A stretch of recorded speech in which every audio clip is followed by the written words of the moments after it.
Hello नमस्कार। इस video में आपको फिजिक्स के यांत्रिकी चैप्टर को कवर किया जाएगा जो ऑब्जेक्टिव लुसेंट का जो बुक है न्यू एडिशन वाला उससे कवर किया जाएगा। इस वीडियो को देखने के बाद आपसे हम वादा करते हैं कि इस चैप्टर से आपसे बिल्कुल भी प्रश्न नहीं छूटेगा और सभी चैप्टर को इसी तरह ख़त्म कर दिया जाएगा, ठीक है ना। और आपको भी पता है कि जो न्यू एडिशन लुसेंट का ऑब्जेक्टिव वाले बुक है ये क्या चीज़ है, जो तैयारी करते हैं उनको तो पता ही होगा। तो चलिए आपसे मात्र 10 सेकंड का टाइम लेते हैं। जो भी लोग आए हैं वो एक बार लाइक कर दीजिए ज़रूर, ठीक है ना।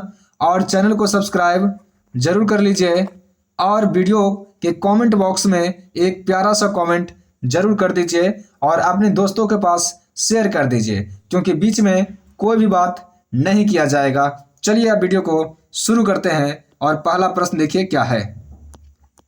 पहला प्रश्न है, कार्य का मात्रक क्या होता है। कार्य का मात्रक होता है जूल। कार्य का मात्रक क्या होता है? जूल होता है कार्य का मात्रक। 2 नंबर प्रश्न देखिए, फास्ट में बताऊंगा, ठीक है ना, क्योंकि अगला प्रश्न देखिए, प्रकाश वर्ष किसका इकाई है। तो प्रकाश वर्ष किसका इकाई होता है? ये दूरी का इकाई होता है प्रकाश वर्ष।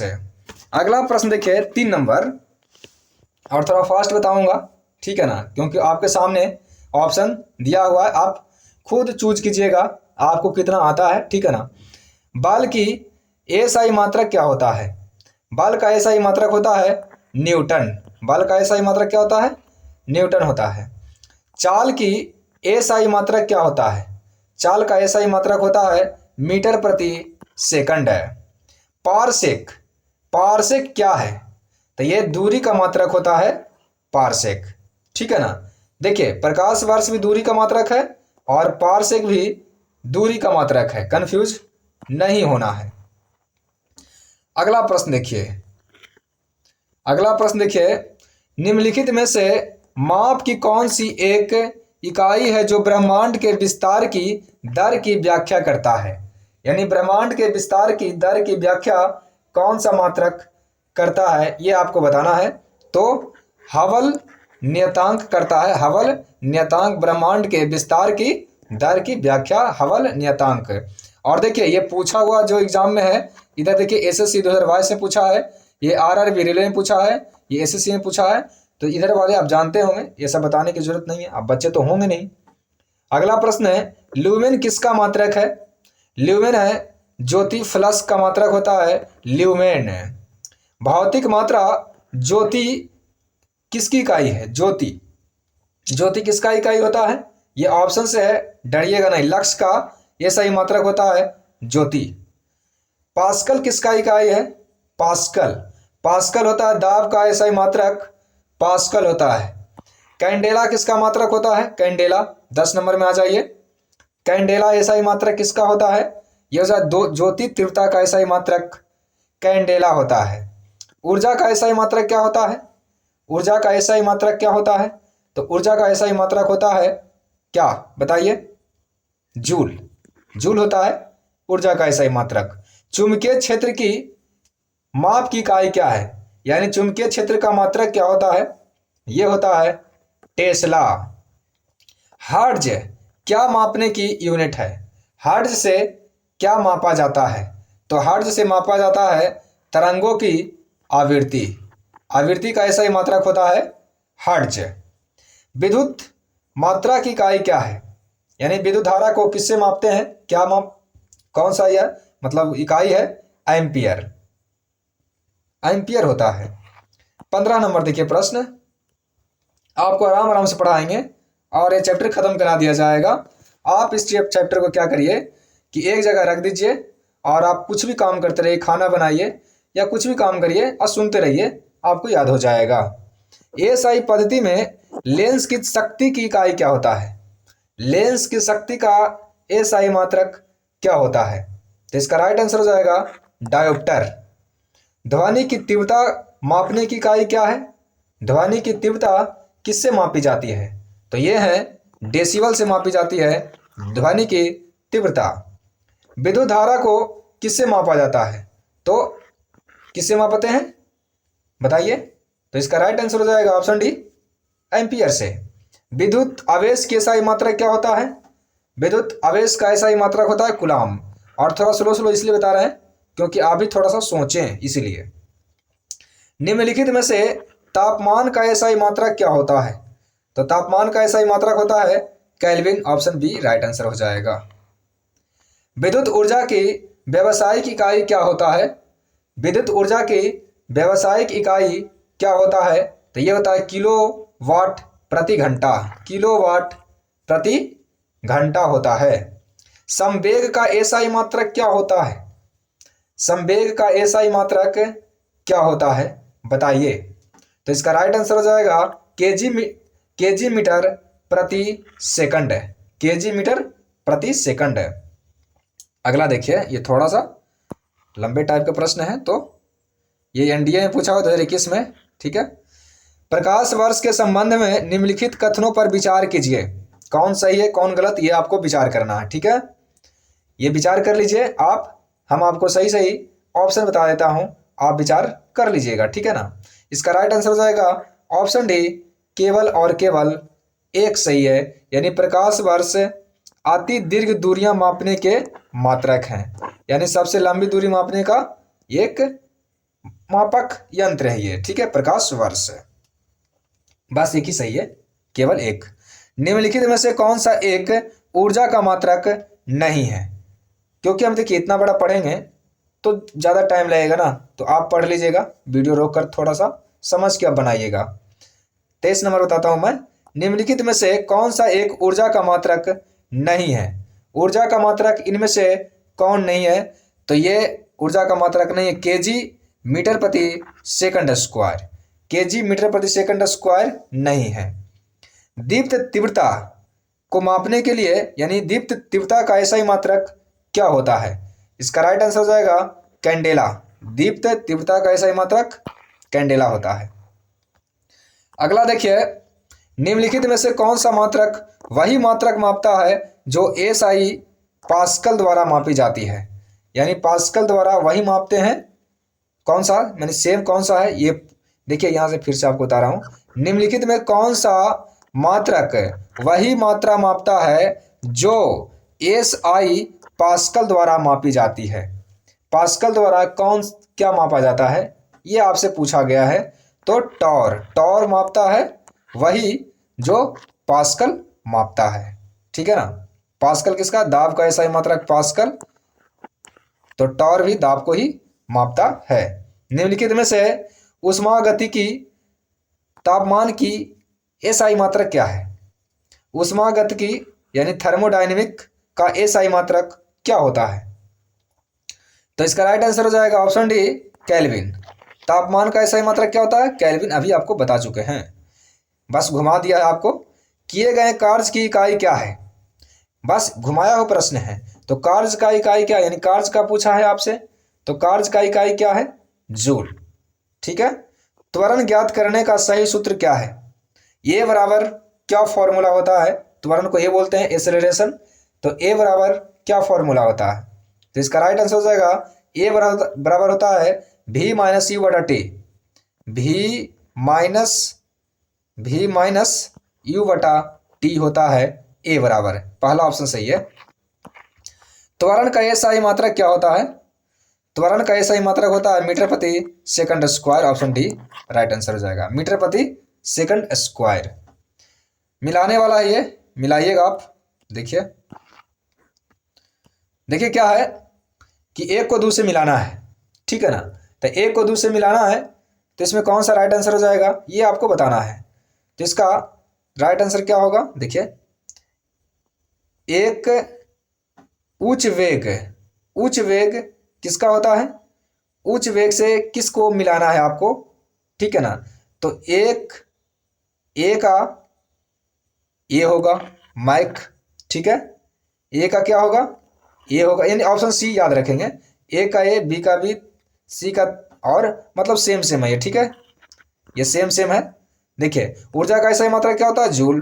दाब का एसआई मात्रक होता है पास्कल।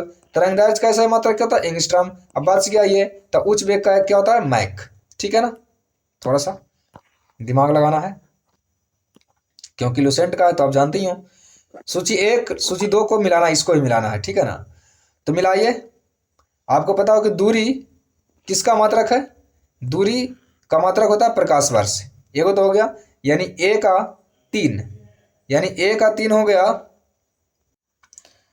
देखिए थोड़ा सा काम पड़ गया था इसलिए इसको बंद करना पड़ा था।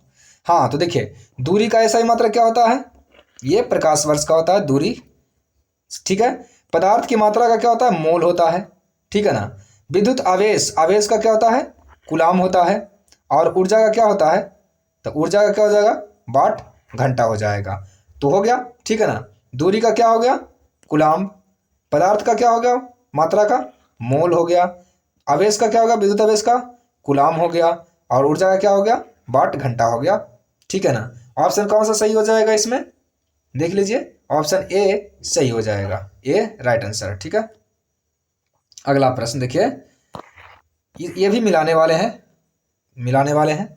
देखिए त्वरण, त्वरण का ऐसा ही मात्रा क्या होता है? मीटर प्रति सेकंड स्क्वायर, तो 1 का 4 हो गया। बल का ऐसा ही मात्रा क्या होता है? न्यूटन होता है, ठीक है। कृति कार्य, यानी कार्य का क्या होता है? ये जूल होता है। और बक्स या आवेग, आवेग का क्या होता है? न्यूटन सेकंड होता है। अपने हिसाब से देख लीजिएगा, ठीक है ना। आपको इतना बढ़िया से तो बता रहे हैं। तो चलिए इसका क्या राइट आंसर हो जाएगा? डी ऑप्शन सही हो जाएगा, ठीक है। अगला देखिए, आराम आराम से आप पढ़ते रहिए और वीडियो को लाइक कर दीजिए जरूर, नहीं किए हैं तो चैनल को सब्सक्राइब जरूर कर लीजिए। प्लांक के अचर में किसका आयाम होता है? प्लांक के अचर में किसका आयाम होता है? तो ये होता है कोणीय गति, कोणीय गति का आयाम होता है। एक लड़की झूले पर बैठी स्थिति में झूला झूल रही है, उस लड़की के खड़े हो जाने पर दोलन का आवर्तकाल क्या हो जाएगा? तो दोलन का आवर्तकाल क्या हो जाएगा ये बताना है आपको। तो ये कम हो जाएगा, दोलन का आवर्तकाल कम हो जाता है, उठ जाएगी, खड़े हो जाएगी तब। घूर्णन करती एक गोल मेज पर अचानक एक लड़का आकर बैठ जाता है, यानी कोई मेज घूम रहा है तो उस पर कोई लड़का एक आकर बैठ गया, तो मेज के कोणीय वेग पर क्या प्रभाव पड़ेगा? तो कोणीय वेग भी घट जाएगा, ऐसा होता है तो घट ही जाता है, ठीक है। अगला प्रश्न देखिए 36 नंबर, यदि किसी चलती हुई वस्तु के वेग को दुगना कर दिया जाए तो उसका, आपको ऑप्शन चुनना है, क्या होगा?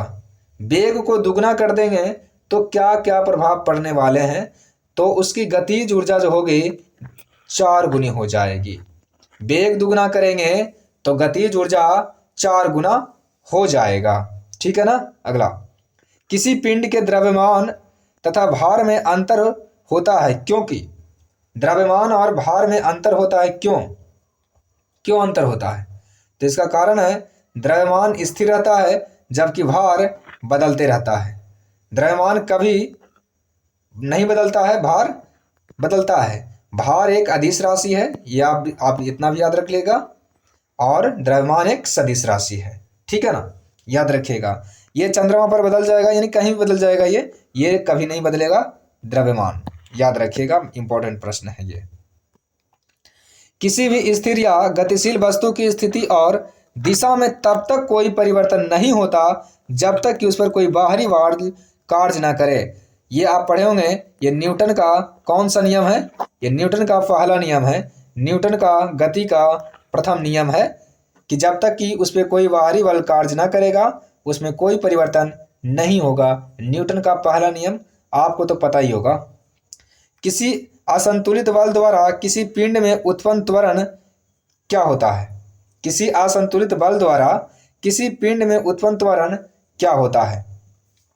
तो ये होता है, ऑप्शन बी हो जाएगा, बल के अनुक्रमानुपाती होता है। बल के क्या होता है? अनुक्रमानुपाती होता है बल के। वीडियो लंबा होने वाला है, आप समझ लीजिए, ठीक है ना। न्यूटन के गति के तीसरे नियम के अनुसार क्रिया तथा प्रतिक्रिया से संबंध बल क्या है?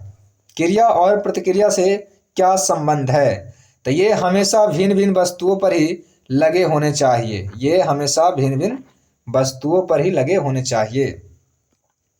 अगला प्रश्न देखिए, प्रत्येक क्रिया के बराबर विपरीत दिशा में एक प्रतिक्रिया होता है, यह न्यूटन की गति का तीसरा नियम है।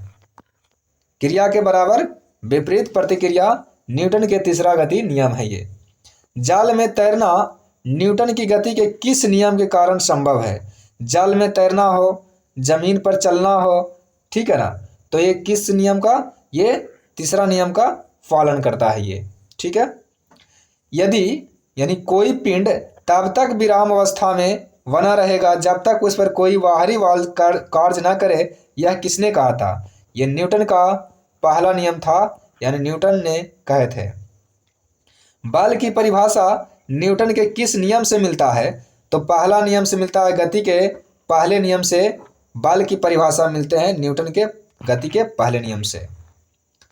किसी पिंड के उस गुणधर्म को क्या कहते हैं? किसी पिंड के उस गुणधर्म को क्या कहते हैं जिससे वह सीधी रेखा में विराम या एक समान गति की स्थिति में किसी भी परिवर्तन का विरोध नहीं करता है? क्या कहलाता है? तो ये कहलाते हैं जड़त्व का नियम। क्या कहलाते हैं? जड़त्व का नियम। किस नियम को जड़त्व का नियम भी कहा जाता है? जड़त्व का नियम कहते हैं न्यूटन के पहला गति के नियम, मतलब गति के पहला नियम कहते हैं जड़त्व का नियम। गाड़ी खींचता हुआ घोड़ा किस बल के कारण आगे बढ़ता है? जब कोई घोड़ा गाड़ी को खींचता है तो किस बल के कारण आगे वो बढ़ पाता है? तो पृथ्वी द्वारा घोड़े के पैरों पर आरोपित बल के कारण। पृथ्वी द्वारा घोड़े के पैरों पर आरोपित बल के द्वारा। चलती हुई बस में जब ब्रेक लगाया जाता है तो उसमें बैठे हुए यात्री आगे की ओर मुड़ जाता है, यानी कि झुक जाता है, गिरने लगता है। इसको द्वारा समझाया जा सकता है, यानी कि न्यूटन की गति का कौन सा नियम यहाँ पालन हो रहा है?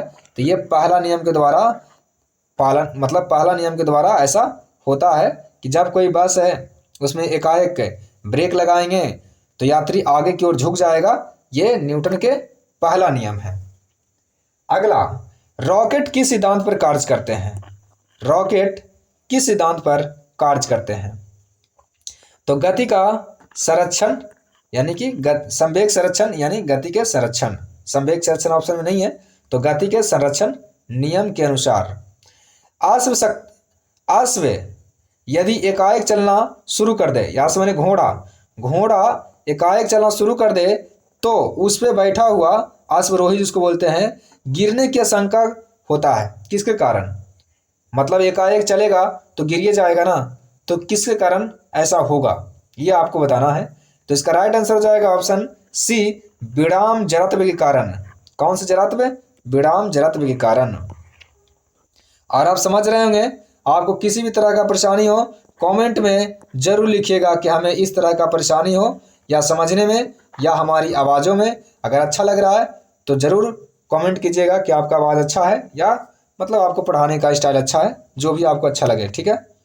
क्रिकेट का खिलाड़ी जो होते हैं तेज़ी से आती हुई बॉल को क्यों अपने हाथ को पीछे खींचकर पकड़ता है? आप देखते हैं क्रिकेट में जब कोई खिलाड़ी कैच पकड़ता है तो हाथ को थोड़ा सा पीछे खींच लेता है, क्यों? तो कारण क्या है, कौन सा नियम है, ये आपसे पूछा गया है, ठीक है ना। तो बताइए क्या कारण है। इसका राइट आंसर हो जाएगा कि बॉल विराम की स्थिति में आ सकती है। ऐसा करने से ऐसा होता है कि जो वस्तु गति में है वो गति में ही रहना चाहती है, और जो वस्तु विराम में है वो विराम में ही रहना चाहती है। ये न्यूटन का पहला नियम के कारण ऐसा होता है। बॉल विश्राम की स्थिति में आ सकती है, ठीक है। आंसर इसका बल गुणनफल है किसका किसका?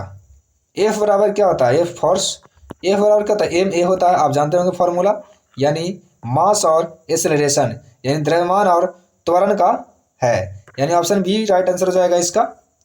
52 का क्या हो जाएगा? Option B right answer. अगला प्रश्न देखिए 53। आराम आराम से पढ़ते चले जाइए, थोड़ा वीडियो लंबा है। जब कोई व्यक्ति चंद्रमा पर उतरता है तो उसके शरीर में उपस्थित क्या होता है?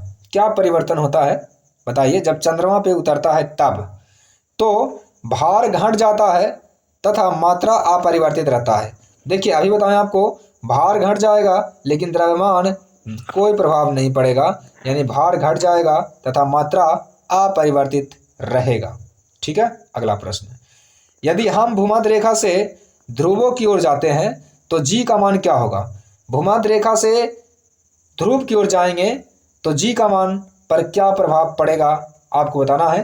तो ये बढ़ता है, जी का मान क्या हो जाएगा? बढ़ता है। और छोटा जी का मान कितना होता है? 9.8 मीटर प्रति सेकंड होता है। याद रखेंगे, भूलिएगा नहीं। अगला प्रश्न देखिए, शरीर का वजन, जो शरीर का वजन है, ऑप्शन पढ़िए क्या होता है। शरीर का वजन कहाँ पर कितना होता है, यह आपसे पूछा गया है। तो ध्रुवों पर अधिकतम होता है, शरीर का वजन ध्रुवों पर सबसे अधिक होता है। याद रखेंगे, आपको सिर्फ ऑप्शन का मतलब आंसर बताया जा रहा है। पृथ्वी की सतह की तुलना में चंद्रमा की सतह पर अधिक ऊंचा क्यों उछल सकता है? वहाँ पे चंद्रमा पे जब कोई जाते हैं, कोई मनुष्य, तो वो उछलता है, ज़्यादा उछल उछल के चलता है। क्यों, ऐसा क्यों होता है बताइए? इसका कारण है कि चंद्रमा में गुरुत्वाकर्षण के कारण त्वरण पृथ्वी की तुलना में कम होता है। ठीक है ना, त्वरण पृथ्वी की तुलना में वहाँ कम होता है, ऐसा इसीलिए। ठीक है, चलिए अगला प्रश्न। 20 केजी के वजन को जमीन के ऊपर 1 मीटर की ऊंचाई पर पकड़े रखने के लिए किया गया कार्य क्या कहलाएगा? यानी 20 मीटर का कोई सामान है, 20 केजी का कोई सामान है, उसको जमीन से 1 मीटर की दूरी पर यानी ऊंचाई पर पकड़े रखेंगे तो किया गया कार्य क्या कहलाएगा? बताइए क्या कहलाएगा? यानी देखिए, बताइए ऑप्शन में क्या है। तो इसमें शून्य कार्य किया जाएगा। शून्य कार्य इसीलिए क्योंकि आप अपने 90 डिग्री पे कोई काम कीजिएगा तो वो काम शून्य हो जाएगा। जैसे मान लें कि रेलवे स्टेशन ये है, यहाँ रेलवे स्टेशन है, यहाँ आपका घर है, और घर से आप 20 किलो कोई सामान रेलवे स्टेशन पहुँचा दिए। ठीक है, आप पहुँचा दिए तो आपको कहेगा कि आप कितना काम किए, तो आप कहिएगा हम कुछ काम नहीं किए, 0 काम किए हैं, क्योंकि 0 काम ही होगा। क्योंकि 90 डिग्री पर किया गया कार्य क्या कहलाएगा? 0 कार्य कहलाएगा, यानी शून्य जूल। राइट आंसर हो जाएगा डी इसका। और नहीं समझ रहे तो पूछ सकते हैं कमेंट करके। यदि धरती की घूमने की गति बढ़ा दी जाए तो भूमध्य रेखा पर पिंड का वजन क्या होगा? यानी धरती जैसे घूम रही है, इसका स्पीड और बढ़ा दें तो भूमध्य रेखा पर पिंड का वजन क्या होगा? बताइए। तो इसका राइट आंसर हो जाएगा घट जाएगा। भार क्या हो जाएगा? घट जाएगा। अगला प्रश्न, पहाड़ी पर चढ़ता एक व्यक्ति आगे की ओर झुक जाता है, क्यों? ऐसा क्यों करता है? जब पहाड़ी पर चढ़ते हैं तो आगे की ओर आप झुक जाते हैं, आप गौर कीजिएगा। तो ऐसा इसलिए अपना क्या इसको बोलते हैं, अस्थायित्व बनाने के लिए, यानी अपना बैलेंस बनाने के लिए बोल सकते हैं, झुक जाते हैं, गिरे ना, नहीं तो पीछे झुकिएगा तो गिर जाइएगा। अगला, पीसा के ऐतिहासिक मीनार तिरछी होते हुए भी नहीं गिरती है। पीसा का मीनार है एक, इटली में, सॉरी मिस्र में। पीसा का कहाँ? मिस्र में है। ऐतिहासिक मीनार तिरछा है लेकिन फिर भी वो नहीं गिरता है। क्यों नहीं गिरता है? तो इसका कारण है इसके गुरुत्व केंद्र से जाने वाली ऊर्ध्वाधर रेखा आधार से होकर जाती है। यानी इसके गुरुत्व केंद्र से जाने वाली जो ऊर्ध्वाधर रेखा है वो आधार से होकर जाती है, इस कारण से वो नहीं गिर पाती है। जाड़े की रातों में अत्यधिक ठंड पकड़ने पर पानी की पाइप फट जाती है, क्यों? जाड़े के दिनों में देखिएगा ज़्यादा ठंडा गिरेगा तो पानी का जो पाइप होता है ना वो फट जाता है थोड़ा थोड़ा। वो क्यों ऐसा होता है? इसका कारण है जमने के बाद पानी का आयतन बढ़ जाता है। जमने के बाद पानी का क्या बढ़ जाता है? आयतन। याद रखिएगा, आयतन बढ़ जाता है और बढ़ेगा तो पानी का पाइप फट जाएगा। अगला प्रश्न, पानी से भरी डाट लगी बोतल जमने पर टूट जाती है, क्यों टूट जाती है? तो इसका रीजन वही है। क्या रीजन है? जमने पर जल का आयतन बढ़ जाता है। आप मान लीजिए ये बोतल है, ठीक है, ये बोतल है, यहाँ पे अब पानी भर दीजिएगा। अब भरने के बाद में ये देखिएगा टूट जाएगा, थोड़ा थोड़ा ये टूटने लगता है। तो उसका कारण क्या? आयतन बढ़ जाता है। इसलिए स्प्राइट भरेगा तो देखते हैं थोड़ा सा खाली रहता है, क्योंकि उसे पता है जब जमेगा तो ये बढ़ेगा, इसीलिए। ठीक है ना? तो सोचते होंगे खाली दे दिया, खाली नहीं देता है, उसे सब पता है। जल के आयतन में क्या परिवर्तन होगा यदि तापमान 9 डिग्री से गिराकर 3 डिग्री सेल्सियस कर दिया जाए, क्या परिवर्तन होगा? तो ऐसा करने से आयतन पहले घटेगा अब बाद में बढ़ेगा, पहले घटेगा बाद में बढ़ जाएगा। एक झील में तैरने वाली इस्पात की नाव के लिए नाव द्वारा विस्थापित पानी का भार कितना है? तो कितना होगा? तो नाव के उस भाग के भार के बराबर होगा जो झील के पानी की सतह के नीचे होगा। यानी कि जितना नाव का हिस्सा डूबा रहेगा ना पानी में, उतना के बराबर होगा पानी। ठीक है, समझ गए होंगे आप। किसी कालीन की सफाई के लिए, कोई कालीन है या गद्दा है, यदि उसे छड़ी से पीटते हैं तो उसमें कौन सा नियम लागू होता है? छड़ी से पीटिएगा तो उसमें देखे होंगे धूल कण गिरने लगता होगा, तो वो कौन सा नियम लगता है? तो ये लगता है गति का पहला नियम। और आप जानते होंगे, 9th क्लास में पढ़े होंगे, ये तो सभी पढ़े होंगे, सबको पता ही होगा। सड़क पर चलने की अपेक्षा बर्फ पर चलना बड़ा मुश्किल होता है, क्यों? बर्फ पे चलना बहुत ही ज़्यादा मुश्किल होता है, क्या रीज़न है? तो बर्फ पर सड़क की अपेक्षा घर्षण बल बहुत कम होती है। देखते हैं चिकना रहता है बर्फ, वही कारण है। रोड़ी युक्त सड़क की तुलना में बर्फ पर चलना कठिन होता है। सेम प्रश्न है, सेम प्रश्न है, ठीक है ना। कारण क्या है? पैर तथा बर्फ के मध्य घर्षण बल रोड़ी एवं पैर के मध्य घर्षण बल की तुलना में कम होता है। बर्फ का घर्षण बल कम होता है और रोड़ा रोड़ी देखे होंगे ईंटा पत्थर, उसका ज़्यादा होता है। सेम प्रश्न सेम आंसर। लकड़ी के बेलनाकार पात्र को खींचने की जगह लुढ़काना आसान होता है, क्यों? देखिए, आप देखे होंगे इस टाइप का लकड़ी का बना हुआ रहता है, मतलब आप इस टाइप का, इसे खींचने से अच्छा क्या होता है कि लुढ़काते लेके चले जाओ। जैसे सिलेंडर, ठीक है ना, सिलेंडर को देखते हैं लुढ़काते लेके जाते हैं, इसका कारण क्या है? आसान पड़ता है ना। तो रीजन क्या है? तो लुढ़कना अवस्था का घर्षण बल फिसलन अवस्था के घर्षण बल की तुलना में बहुत कम होता है, ठीक है ना। यही लुढ़काना आसान है, फिसलाना मुश्किल है थोड़ा सा। तो घर्षण बल किसका अधिक होगा? लुढ़कन अवस्था का घर्षण बल फिसलन अवस्था के घर्षण बल की तुलना में बहुत कम होती है। अगला प्रश्न, एक नदी में चलता हुआ जहाज समुद्र में आता है तब जहाज का स्तर क्या होता है? जब समुद्र में आता है ये जहाज तो क्या होता है कहानी? आप देखे होंगे समुद्र में प्रवेश करते हुए जहाज को, फिल्मों में सामने भी देख सकते हैं, लेकिन हम नहीं देखे हैं, ठीक है ना। तो क्या होता है? तो क्या होता है कि थोड़ा ऊपर उठ जाता है। ये बहुत बार एग्जाम में आया हुआ प्रश्न है, थोड़ा ऊपर उठ जाता है। लोहे की कील पारे में क्यों तैरती है जबकि यह पानी में डूब जाती है? लोहे की जो कील होती है पारा में तैरती है और पानी में डूब जाती है, क्यों? क्या रीजन है इसका? तो रीजन इसका ये है कि लोहे का घनत्व पानी से अधिक होता है। लोहे का घनत्व क्या होता है? पानी से अधिक होता है, लेकिन पारा से कम होता है घनत्व, इस कारण से, ठीक है। जब एक ठोस पिंड को पानी में डुबोया जाता है तो उसके भार में कमी होता है। यह कमी कितना होता है? तो यह कमी कितना होता है बताइए? तो यह कमी होता है, बताइए क्या होगा?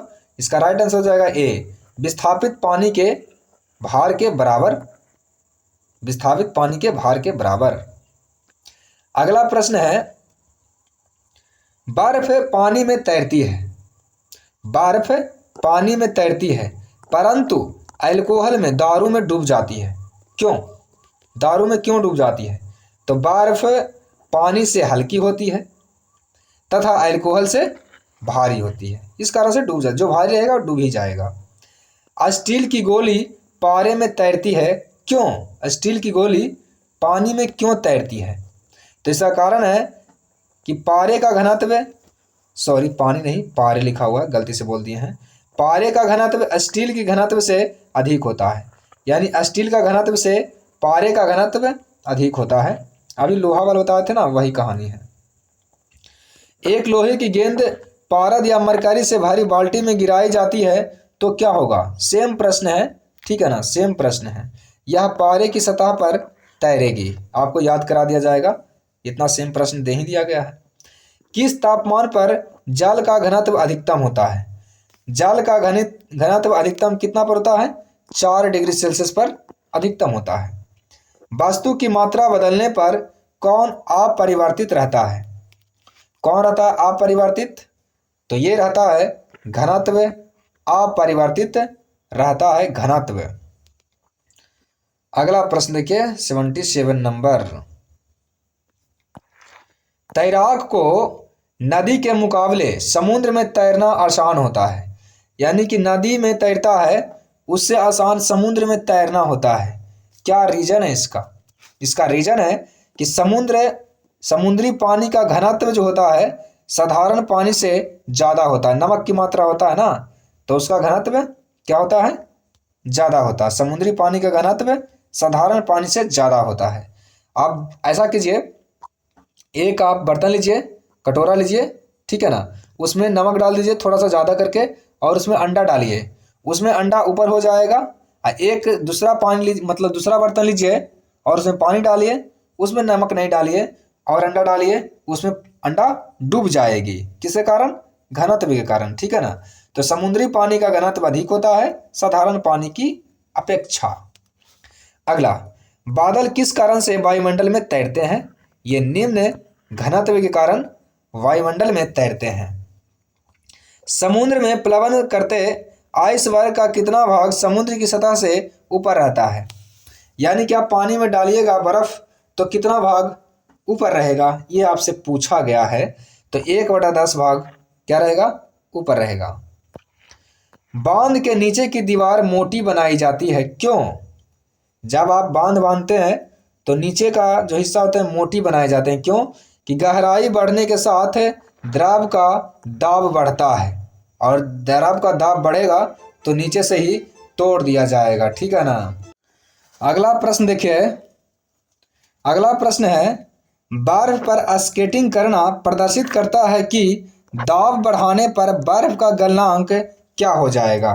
जब दाब बढ़ाएंगे तो बर्फ का गलनांक ये घट जाएगा, कम हो जाएगा। चौराहों पर पानी के फुवारों में गेंद नाचती रहती है, क्यों? ऐसा क्यों होता है? तो ऐसा इसलिए होता है कि पानी का वेग अधिक होने से दाब घट जाता है। पानी का वेग अधिक होने से दाब घट जाता है। भारी हिमखंड शीर्ष की अपेक्षा निचले तल से पिघलता है। जो भारी हिमखंड होते हैं, हिमखंड समझते होंगे आप सब, बर्फ का बहुत बड़ा टुकड़ा, टुकड़ा नहीं कहेंगे, बहुत बड़ा, ठीक है ना, वो नीचे से पिघलता है, ऊपर से नहीं। क्यों? ऐसा क्या है? तो ऐसा इसीलिए है कि नीचे तल का दाब अधिक होने के कारण गलनांक क्या हो जाता है? घट जाता है, ठीक है। निचले तल का ताप क्या होता है? भारी हिमखंड शीर्ष की अपेक्षा निचले तल से पिघलता है।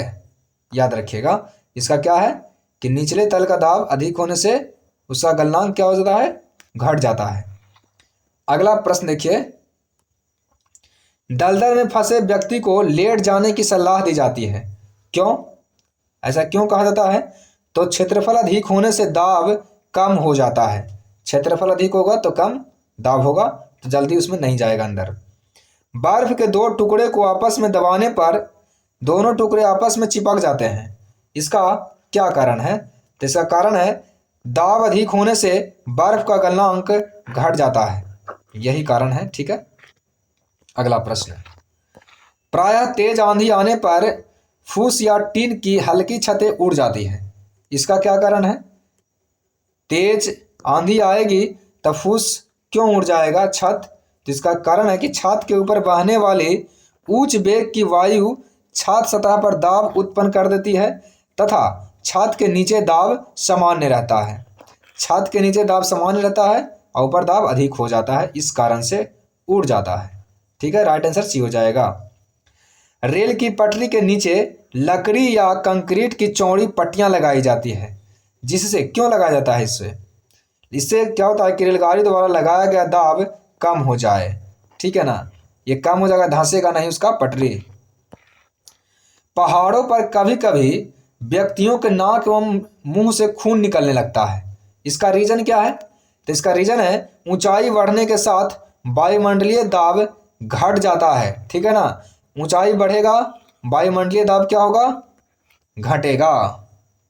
अगला प्रश्न है, हवाई जहाज में फाउंटेन पेन से स्याही बाहर निकल जाता है, क्यों? कारण वही है, बस प्रश्न पूछने का तरीका अलग है। ऊंचाई बढ़ने से वायु दाब क्या होता है? कमी आ जाती है, घट जाती है। यदि पृथ्वी का द्रव्यमान वही रहे और त्रिज्या 1% कम हो जाए तब पृथ्वी के तल पर जी का मान क्या होगा? 1% कम हो गया है त्रिज्या और द्रव्यमान सेम है, तो पृथ्वी के तल पर जी का मान क्या होने वाला है? तो जी का मान 2% बढ़ जाएगा। जी का मान क्या हो जाएगा? 2% बढ़ जाएगा। ये IAS 2003 में पूछा गया प्रश्न है। ऊंचाई की जगहों पर पानी 100 डिग्री सेल्सियस के नीचे तापमान पर क्यों उबलता है? जब आप ऊंचाई पर खाना बनाइएगा पहाड़ों पर तो 100 डिग्री सेल्सियस से कम ही क्या बोलते हैं, तापमान पर उबलना शुरू हो जाएगा। रीजन क्या है? तो रीजन है क्योंकि वायुमंडलीय दाब कम हो जाता है तथा उबलने का बिंदु नीचे आ जाता है। वायुमंडलीय दाब कम हो जाता है और उबलने का बिंदु नीचे आ जाता है। साबुन के बुलबुले के अंदर का दाब क्या होता है? तो ये वायुमंडलीय दाब से अधिक होता है। वायुमंडलीय दाब से अधिक होता है साबुन के बुलबुले का अंदर का दाब।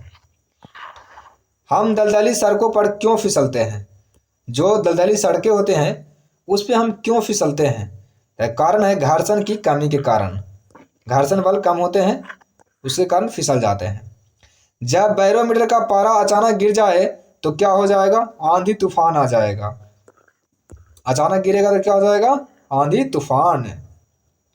आंधी या झंझावत की संभावना बनी रहेगी। अगला, हाइड्रोजन से भरा हुआ पॉलीथीन एक गुब्बारा पृथ्वी के तल से छोड़ा जाता है। पृथ्वी से छोड़ा जाता है, वायुमंडल की ऊंचाई पर जाने से क्या हो जाएगा? वायुमंडल की ऊंचाई पर जाने से क्या होगा? गुब्बारे के अमाप में वृद्धि होगा। क्या होगा? गुब्बारे के अमाप में वृद्धि होगा। समतल की अपेक्षा पर्वतों पर सांस लेना थोड़ा सा कठिन होता है, क्यों? क्यों होता है? बात वही है, ऊंचाई के बढ़ने पर वायु दाब घट जाता है और ऑक्सीजन की आवश्यकता बढ़ जाती है। वायु दाब घटेगा, ऑक्सीजन की आवश्यकता बढ़ जाएगी, इस कारण से थोड़ा सा परेशानी होता है। जब फ्लोटिंग वायु दाब मापी किसी ऊंचे पर्वत पर ले जाया जाता है तो नलिका में पारा गिर जाता है, क्यों? प्रश्न सेम है, बस घुमाता है बस ये। तो वहां पर वायुमंडलीय दाब क्या होता है? कम हो जाता है, ठीक है ना। ऊंचाई बढ़ने पर वायुमंडलीय दाब घट जाता है। ऊंचाई बढ़ने पर वायुमंडलीय दाब घट जाता है, बस इतना आपको ये आंसर याद रखना है। उड़ान से पहले हवाई जहाज दौड़ मार्ग पर क्यों दौड़ाया जाता है? उड़ने से पहले क्यों दौड़ाया जाता है इसको? तो कार्यकारी वायु दाब बढ़ाने के लिए। ये कार्यकारी वायु दाब बढ़ाने के लिए उड़ाया जाता है इसको। हाइड्रोजन से भरा रबड़ का गुब्बारा वायु में ऊपर जाकर फट जाता है, क्यों? हाइड्रोजन से भरा रहेगा जो गुब्बारा वो ऊपर जाकर फट जाता है। सेम बात है, वायु दाब घट जाता है, ठीक है ना। अगला प्रश्न, प्रेशर कुकर में खाना कम समय में पकता है, रीजन क्या है इसका? क्या रीजन है इसका? इसका रीजन है अधिक दाब के कारण उबलते पानी का ताप बढ़ जाता है। अधिक दाब के कारण उबलते पानी का ताप क्या हो जाएगा? बढ़ जाएगा। सूर्य पर ऊर्जा का निर्माण किस विधि से होता है? नाभिकीय संलयन। सूर्य की ऊर्जा उत्पन्न करती है किसके कारण? तो नाभिकीय संलयन, अभी आपको बताए हैं नाभिकीय संलयन। सेम प्रश्न सेम आंसर। डायनमो किसको किस में बदलता है? कौन से ऊर्जा को कौन से ऊर्जा में बदलता है डायनमो? यांत्रिक ऊर्जा को विद्युत ऊर्जा में बदलता है डायनमो, यांत्रिक को विद्युत ऊर्जा में। प्रकाश वोल्टीय सेल के प्रयोग से सौर ऊर्जा का रूपांतरण करने से निम्न में से किसका उत्पादन करता है? तो किसका उत्पादन करता है? तो ये विद्युत ऊर्जा का उत्पादन करता है, यानी सौर ऊर्जा को विद्युत ऊर्जा में बदल देता है कौन? वोल्टीय सेल।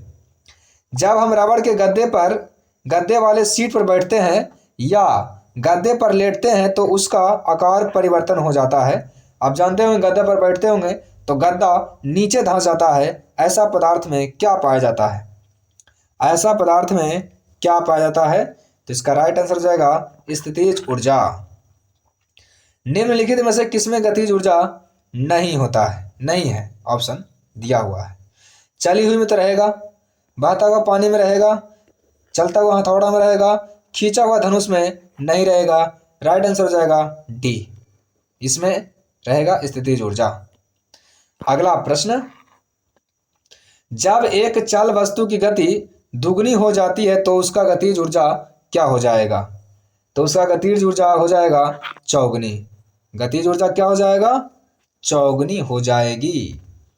अगला प्रश्न 108 नंबर, सीढ़ी पर चढ़ने में अधिक ऊर्जा खर्च होती है, क्यों? तो सीढ़ी पर चढ़ने में व्यक्ति गुरुत्व के विरुद्ध कार्य करता है। व्यक्ति क्या करता है? गुरुत्व के विरुद्ध कार्य करता है। अगला प्रश्न देखिए, निम्नलिखित में से कौन सा नियम इस कथन को वैध ठहराता है कि द्रव न तो सृजन किया जा सकता है और न ही विनाश किया जा सकता है? ये कौन से नियम को पालन करता है? ऊर्जा संरक्षण के नियम पालन करता है। ठीक है। स्वायत्त वाहनों में द्रव चालित ब्रेकों का इस्तेमाल वस्तुतः किस नियम का सीधा अनुप्रयोग है? तो किस नियम का है? यह पास्कल नियम का सीधा प्रयोग है, पास्कल नियम। अगला प्रश्न देखिए, रेल पटरियों अपने वक्रों पर किस कारण से बैंक की गति होती है? किस कारण से गई थी? रेल की पटरियां अपने वक्रों पर किस कारण से बैंक की गई होती है? किस कारण से? तो इसका राइट आंसर हो जाएगा कि रेलगाड़ी के भार के क्षैतिज घटक से आवश्यक अभिकेंद्रीय बल प्राप्त किया जा सके। अगला प्रश्न देखिए, साइकिल चलाने वाला मोड़ लेते समय क्यों झुकता है? मोड़ पर झुक जाता है, रीजन क्या है इसका? तो वह झुकता है ताकि गुरुत्व केंद्र आधार के अंदर बना रहे, वह उसे गिरने से बचाए। गुरुत्व केंद्र आधार के अंदर बना रहे और उसे गिरने से बचाए। अगला प्रश्न, कोई साइकिल सवार किसी मोड़ पर घूमता है तो वो अंदर की ओर झुक जाता है, अभी आपको बताए हैं। जब दूध को प्रबल ढंग से मथा जाता है तो उसमें से क्रीम किस कारण से अलग हो जाता है? जब दूध को मथेंगे तो किस कारण से क्रीम बाहर हो जाएगा, बताइए।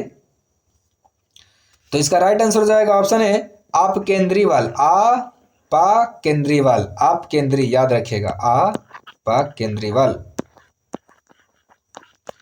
अगला, जब पानी की बाल्टी काफी तेजी से ऊर्ध्वाधर वृत्त में घुमाई जाती है तब पानी बाल्टी से उसकी उच्चतम स्थिति से भी नहीं गिरता है, मतलब इसको घुमाने पर भी नहीं गिरता है।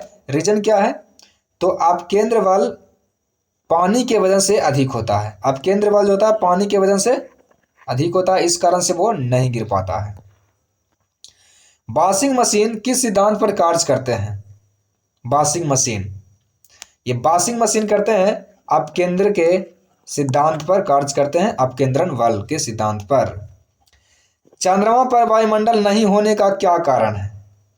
चंद्रमा पर वायुमंडल नहीं होने का कारण है इस पर गैस अणुओं का पलायन वेग उनके वर्ग माध्य मूल से कम होता है।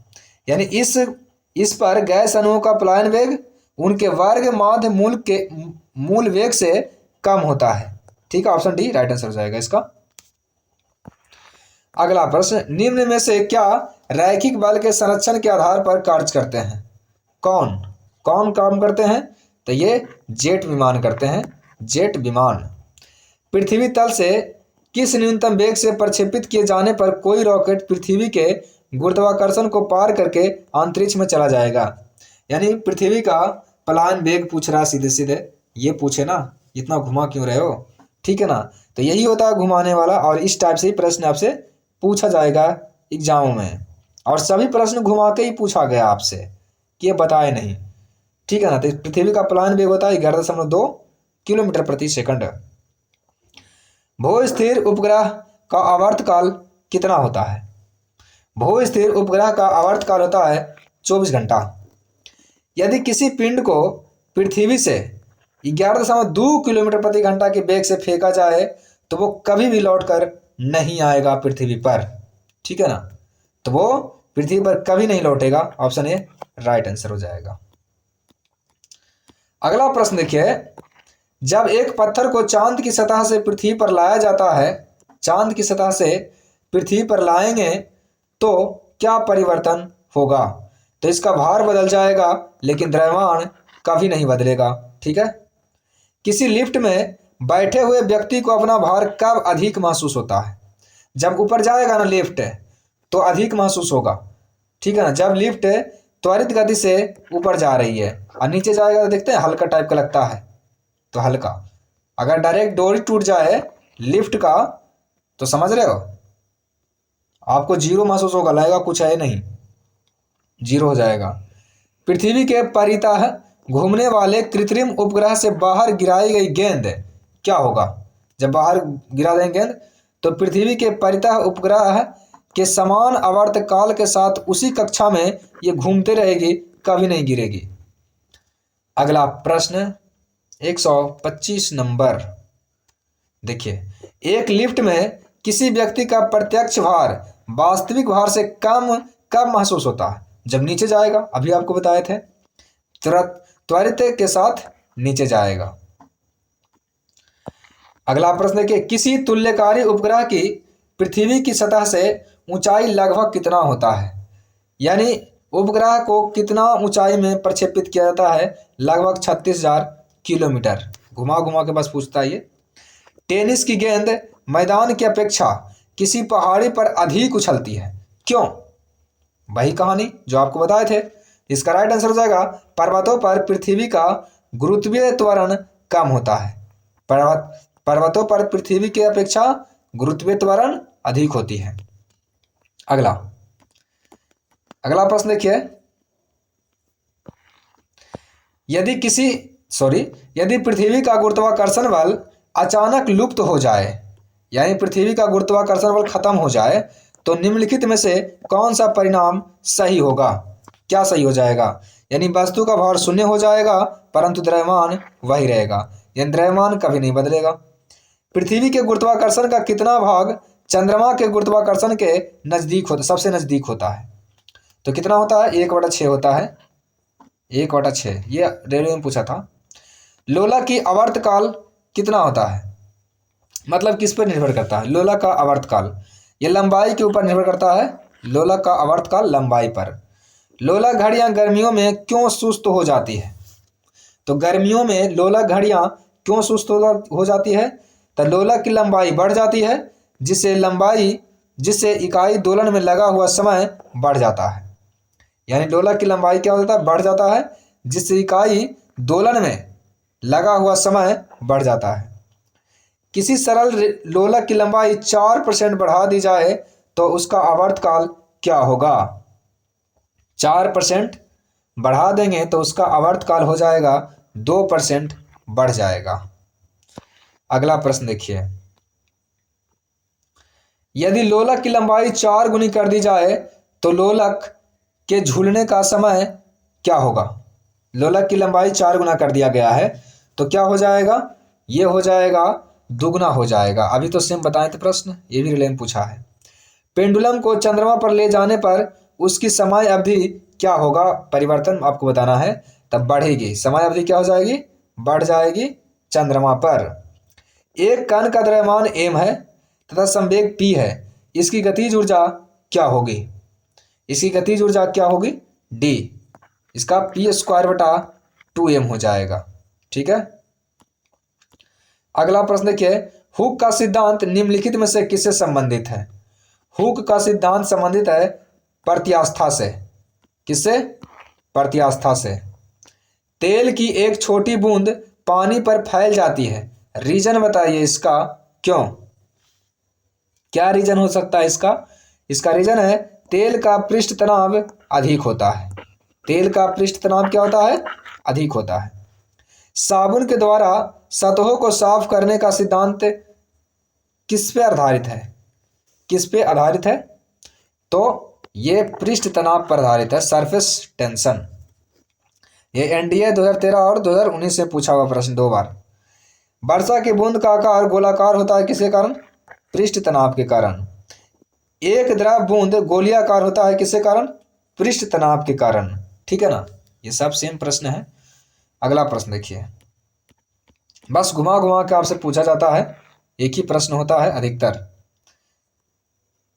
देखिए ये प्रश्न, स्थिर पानी में मिट्टी का तेल डालने पर मच्छर मर जाते हैं, क्यों? क्यों मर जाते हैं मच्छर पानी डालने, मतलब मिट्टी का तेल डालने पर पानी में? तो लार्वा के सांस में बाधा डालता है। लार्वा के सांस में क्या होता है? बाधा डालता है। पानी से निकलने वाला शेविंग ब्रश के बाल आपस में चिपक जाते हैं। जो शेविंग करते होंगे ब्रश आपस में चिपक जाते हैं, इसका क्या कारण है?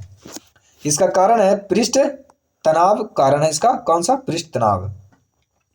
स्थिर गति से जा रही खुली कार में बैठा एक बालक गेंद को हवा में सीधे ऊपर फेंकता है, गेंद कहाँ गिरेगी? बताइए गेंद कहाँ गिरेगी? तो गेंद उसके हाथ में गिरेगी। आप जैसे ट्रेन में सिक्का उछालते हैं तो सिक्का तो बाहर नहीं जाता है ना, वो अंदर ही रहता है, आपके सामने ही रहता है। आप समझते हैं कहना क्या चाह रहे हैं? एक व्यक्ति पूर्णतः चिकने बर्फ के क्षैतिज समतल के मध्य में विराम स्थिति में है। न्यूटन के किस नियम का उपयोग करके वह अपने आप को तट तक ला सकता है? देखिए इसका आंसर क्या हो जाएगा? इसका राइट आंसर हो जाएगा ऑप्शन सी, ये तीसरा नियम है। तीसरा नियम। देखिए इसमें क्या किया गया है, ये टाइम लेने के लिए प्रश्न को घुमा फिरा के पूछता है कि टाइम बर्बाद करे, इसीलिए आप जल्दी जल्दी समझिए। ठीक है, कपूर के छोटे छोटे टुकड़े जल की सतह पर क्यों नाचते हैं? क्यों नाचते हैं? इसका राइट आंसर है पृष्ठ तनाव के कारण। जब शुद्ध जल में डिटर्जेंट डाला जाता है तो पृष्ठ तनाव क्या होता है? ये घट जाता है पृष्ठ तनाव। साबुन को जल में घोलने पर पृष्ठ तनाव क्या हो जाएगा? घट जाएगा। अभी आपको बताएं क्या हो जाएगा? घट जाएगा। डिटर्जेंट डालेंगे या साबुन डालेंगे तो घट ही जाएगा। संवातक कमरे की छत के निकट लगाए जाते हैं, क्योंकि संवातक कमरे की छत के निकट लगाए जाते हैं, क्यों? ऐसा क्यों? तो सांस में छोड़ी हुई गर्म हवा ऊपर उठती है और बाहर चली जाती है। ठीक है, इस कारण से। ये देखिए कथन दिया हुआ है। कथन है, अपमार्जक मैले कपड़ों से सफलतापूर्वक तेल और गर्द निकाल देते हैं। कारण, अपमार्जक जल का पृष्ठ तनाव बढ़ा देता है। ऐसा थोड़े है, अभी बताया कि घटा देता है, ये बोल रहा है कि बढ़ा देता है, तो ये गलत बात है ना। तो ये सही है परंतु और गलत है। ये सही है और गलत है ना, ये घटा देता है, ये बोल रहा है बढ़ा देता है। अगला प्रश्न, आप समझ रहे हैं ना? टाइम लग रहा है लेकिन आप समझ रहे हैं ना? ठीक है ना। अंतरिक्ष यात्री अंतरिक्ष में सीधे खड़े नहीं रह सकते हैं, क्यों? वो खड़े नहीं रहते हैं। आप देखे होंगे पैराशूट से किसी को फिल्मों में देखे होंगे, खड़े नहीं रह सकते हैं, क्यों? इसका रीजन क्या है? इसका रीजन है क्या? ये गुरुत्व नहीं होता है। क्या नहीं होता है? गुरुत्व नहीं होता है। यदि केसनली का व्यास दुगना कर दिया जाए तो इसमें चढ़ने वाले जल सतह की ऊंचाई क्या हो जाएगी? तो इसमें चढ़ने वाले आधी रह जाएगी। दुगना कर देंगे, पाइप जैसे इतना पतला है, अब इतना मोटा कर देंगे तो जल्दी चढ़ेगा नहीं ना। श्यानता की इकाई क्या है? पवाइज। श्यानता की इकाई पवाइज। अगला प्रश्न, जब दो भिन्न भिन्न व्यास के केसनलियों को किसी द्रव में ऊर्ध्वाधर डुबोने पर चढ़े द्रव की ऊंचाई क्या होगा? ये आपसे पूछा गया है। तो ये कम व्यास वाली केसनली में अधिक होगी। कम व्यास वाली में अधिक होगी, जल्दी जल्दी चढ़ेगा, और मोटा रहेगा तो कम। लैंप की बत्ती में तेल किसके कारण ऊपर उठता है? तो किसके घटना के कारण। किसकी घटना के कारण। ऑप्शन बी राइट आंसर हो जाएगा, ये जानते होंगे आप।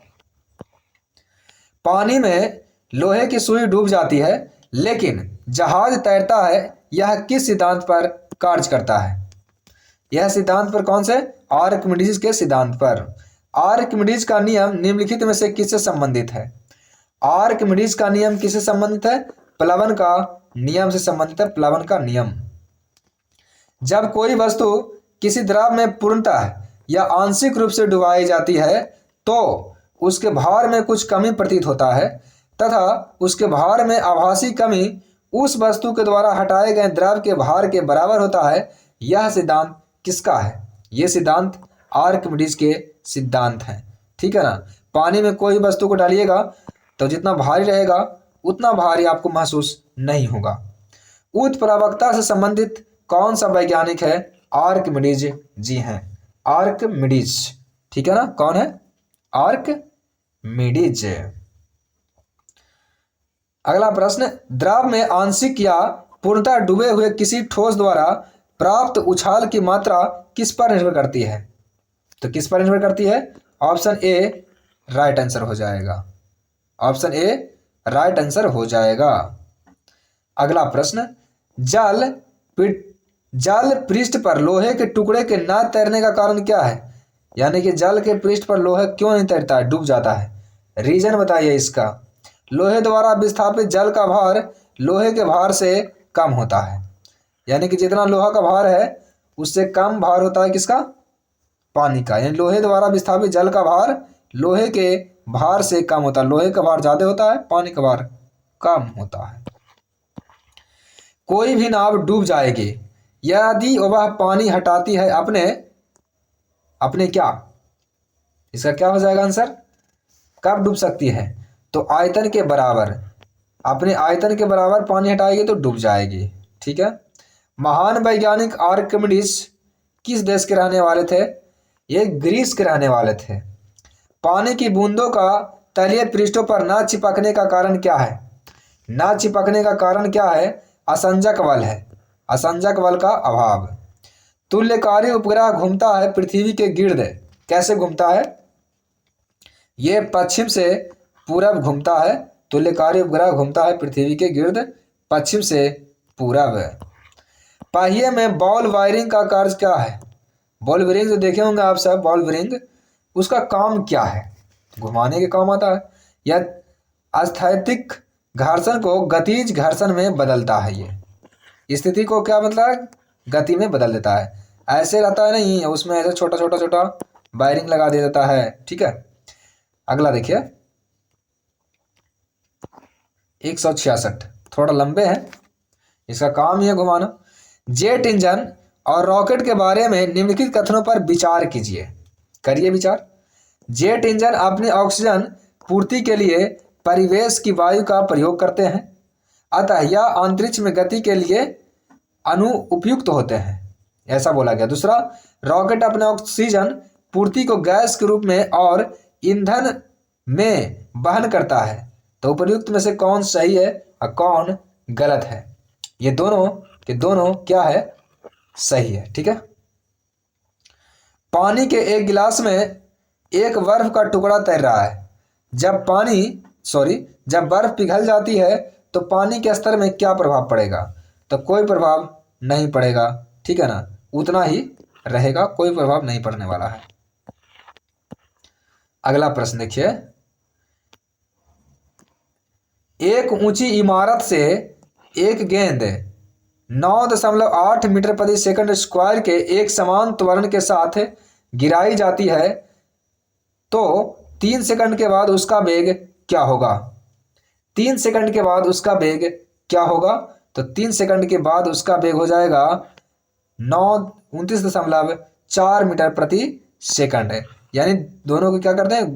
गुना कर देंगे। 9.8 है गुना 3। ठीक है। एक वस्तु का द्रव्यमान 100 किलो है। अगर चंद्रमा पर गुरुत्वाकर्षण G/6 है तो चंद्रमा में वस्तु का द्रव्यमान क्या होगा? देखिए कितना घुमाया है। बस आपको ये बताना है कि एक वस्तु का द्रव्यमान पृथ्वी पर 100 किलो है तो चंद्रमा पर कितना होगा उसका द्रव्यमान? बताइए बताइए, आपको थोड़ा सा टाइम देता हूं। तो इसका 100 किलो ही होगा, क्योंकि आपको बताया थे ना कि द्रव्यमान कभी नहीं बदलता है। भार बदलेगा, द्रव्यमान बिल्कुल नहीं बदलेगा। शक्ति का ऐसा ही मात्रक वाट होता है। और इस वाट को और क्या लिख सकते हैं? वाट को तो वाट को लिख सकते हैं केजी वर्ग मीटर प्रति घन सेंटीमीटर। ठीक है, केजी वर्ग मीटर प्रति घन सेंटीमीटर।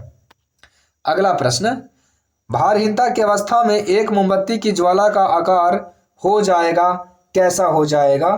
तो ये डी हो जाएगा, वही रहेगा, कुछ नहीं होगा। एक केस नली में जल की अपेक्षा एक तरल अधिक ऊंचाई तक चढ़ता है, इसका कारण क्या है? तरल का पृष्ठ तनाव जल की अपेक्षा अधिक होती है, ठीक है, जल से ज्यादा होती है। निम्नलिखित में से किस एक के लिए केशिकत्व एकमात्र कारण नहीं है? किसके लिए केशिकत्व एक कारण नहीं है? तो इसका राइट आंसर हो जाएगा ऑप्शन डी हो जाएगा, ठीक है ना। पौधों की जड़ों से जल का इसके पर्ण समूह की ओर बढ़ना, ठीक है ना। गुरुत्वाकर्षण के सार्वभौमिक नियम को किसने दिया? न्यूटन। ऊर्जा संरक्षण का नियम क्या है? ऊर्जा न तो बनाया जा सकता है और न ही विनाश किया जा सकता है, राइट आंसर डी। पृथ्वी का पलायन वेग कितना है? 11.2 मीटर प्रति सेकंड। क्यूसेक से क्या मापते हैं? तो जल की क्या मापते हैं? बहाव मापा जाता है, ठीक है, जल की बहाव क्यूसेक। किसी पिंड का भार कहां पर क्या होता है? तो किसी पिंड का भार जो होता है ध्रुवों पर सबसे ज्यादा होता है, ध्रुव पर सबसे ज्यादा होता है। जब किसी वस्तु को पृथ्वी से चंद्रमा पर लेकर जाया जाता है तो क्या होगा? चंद्रमा पर लेकर जाएंगे तो क्या होगा? उसका भार घट जाएगा, उसका भार घट जाएगा। किसी वस्तु का भार निम्नलिखित में से किसके परिणाम स्वरूप होता है? किसके? इसका होता है किसी वस्तु द्वारा जमीन पर आरोपित बल। किसी वस्तु, ऑप्शन सी राइट आंसर हो जाएगा। अगला प्रश्न है, एक भू स्थिर उपग्रह अपनी कक्षा में निरंतर गति करता है, यह अपकेंद्र बल के अभाव से होता है, जो प्राप्त होता है किससे? जो किससे प्राप्त होता है? तो पृथ्वी द्वारा उपग्रह पर लगने वाले गुरुत्वाकर्षण बल से। पृथ्वी द्वारा उपग्रह पर लगने वाले गुरुत्वाकर्षण बल से। स्वचालित कलाई घड़ियों में ऊर्जा मिलती है किससे? किससे ऊर्जा मिलती है? तो हमारे हाथ के विभिन्न संचालन से ऊर्जा मिलती है। आप ऐसा घड़ी देखे होंगे, ठीक है ना। जब कुएं से पानी की बाल्टी को ऊपर खींचा जाता है तो हमें हल्का महसूस होता है थोड़ा सा, क्यों? रीजन क्या है? तब पानी की सतह से ऊपर भारी हो जाती है और अंदर हल्की महसूस होती है। भारहीनता होती है कब? भारहीनता कब होती है? तो गुरुत्वाकर्षण की शून्य स्थिति में भारहीनता होती है। अगला प्रश्न देखिए, सबसे अधिक प्रत्यास्थ कौन है? स्टील होते हैं सबसे अधिक लचीला प्रत्यास्थ। यदि किसी गतिमान पिंड का रेखीय संवेग किसी बल के अनुप्रयोग द्वारा दुगना हो जाए तो उसकी गतिज ऊर्जा क्या हो जाएगी? गतिज ऊर्जा क्या होगा? तो गतिज ऊर्जा 4 गुना हो जाएगी। घड़ी के स्प्रिंग में भंडारित ऊर्जा कौन होता है? घड़ी के स्प्रिंग में होता है स्थितिज ऊर्जा। कक्षा में अंतरिक्ष यान में भारहीनता की अनुभूति का कारण क्या है? तो ये भी आपको बता ही दिए हैं, रीजन क्या है इसका? तो कक्षा में त्वरण बाहरी गुरुत्वाकर्षण के कारण त्वरण के बराबर होता है। कक्षा में त्वरण बाहरी गुरुत्वाकर्षण के कारण त्वरण के बराबर होता है। 1-2 बार पढ़ लीजिएगा तो आपको याद हो जाएगा, ठीक है ना। डोरी से बंधे हुए एक पत्थर को तेजी से वृत्त में घुमाया जाता है, तो घुमाते समय अचानक डोरी टूट जाती है तो क्या होगा? डोरी टूट जाएगा तो सोचिए, पत्थर स्पर्श रैखिक उड़ जाता है, यानी कि सीधे भाग जाएगा, ठीक है ना। देखिएगा कभी घुमा के। अंडा मृदु जल में डूब जाता है किंतु नमक के सांद्र घोल में तैरता है। आपको हम शुरू में ही बता दिए हैं कि नमक वाला में तैरता है। रीजन क्या है इसका?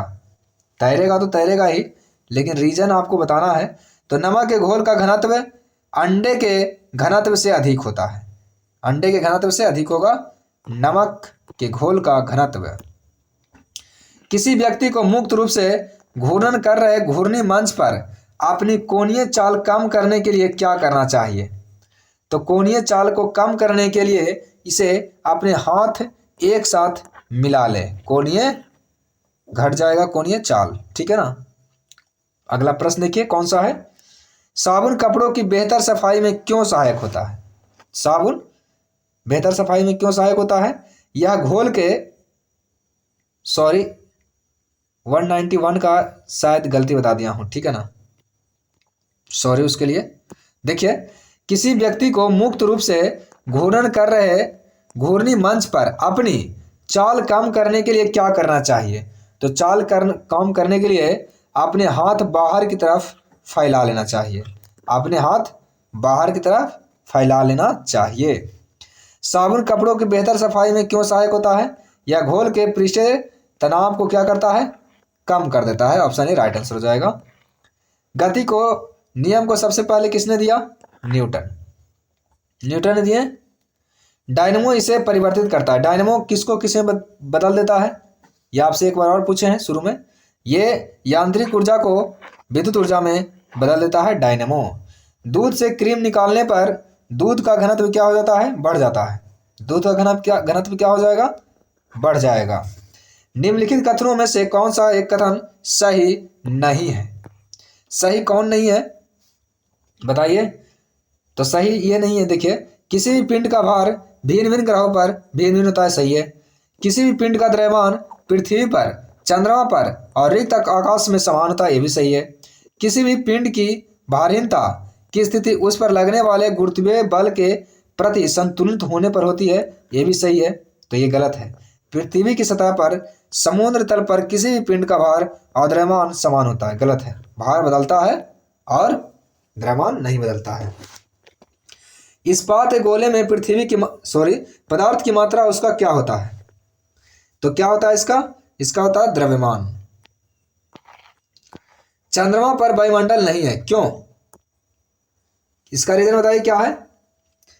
तो यहां परमाणुओं का पलायन वेग उसके वर्ग माध्य मूल वेग से कम होता है। याद रखिएगा ये, यहां परमाणुओं का पलायन वेग उनके वर्ग माध्य मूल वेग से कम होता है। निम्नलिखित में से किस स्थान पर जी का मान सर्वाधिक होता है? जी का मान सबसे ज्यादा कहाँ होगा? तो ये अंटार्कटिका के कैंप में होगा। अंटार्कटिका के कैंप में जी का मान सबसे ज्यादा होगा। द्रव चालित ब्रेक किसके नियम पर कार्य करता है? ये पास्कल के नियम पर कार्य करता है। निम्नलिखित में से किसकी इकाई न्यूटन मीटर नहीं है? न्यूटन मीटर किसका इकाई नहीं है? बल का सही मात्रक न्यूटन होता है, न्यूटन मीटर नहीं होता है। एक धावक लंबी छलांग लगाने से पहले कुछ दूरी तक दौड़ता है, क्यों? उछलने से पहले कुछ दूरी दौड़ता है, आप देखे होंगे। रीजन क्या है इसका? तो छलांग लगाते समय उसके शरीर की गति जड़ता यानी गति जड़त्व उसको ज्यादा दूरी तय करने में मदद करती है। Option C. भिन्न भिन्न द्रव्यमान के दो पत्थरों को एक भवन के शिखर से एक साथ गिराया जाता है तो क्या होगा? तो ये होगा कि दोनों पत्थर जमीन पर एक साथ गिरेगी। कोणीय संवेग किसके बराबर होता है? कोणीय संवेग ये होता है जड़त्व घूर्ण गुना कोणीय वेग। कोणीय संवेग बराबर जड़त्व घूर्ण गुना कोणीय वेग होता है। अगला प्रश्न है, बर्नौली का सिद्धांत निम्नलिखित में से किसके संरक्षण का प्रकथन है? कौन सा? ऊर्जा संरक्षण का संबंधित है, ऊर्जा संरक्षण से। लोहे की सुई पानी की सतह पर किस कारण से तैरती है? लोहे की सुई पानी की सतह पर किस कारण से तैरती है? तो ये पृष्ठ तनाव के कारण तैरती है, पृष्ठ तनाव के कारण। ब्लॉटिंग पेपर द्वारा स्याही सोखने में शामिल है कौन? ब्लॉटिंग पेपर द्वारा स्याही को सोखता है किसके कारण? तो ये है केशिकीय अभिक्रिया परिघटना। केशिकीय अभिक्रिया परिघटना। किसी वस्तु को किसी सतह पर समान गति से फिसलते रहने के लिए किस बल की आवश्यकता होती है? तो किस बल की आवश्यकता होती है? सर्पी घर्षण बल। सर्पी घर्षण बल।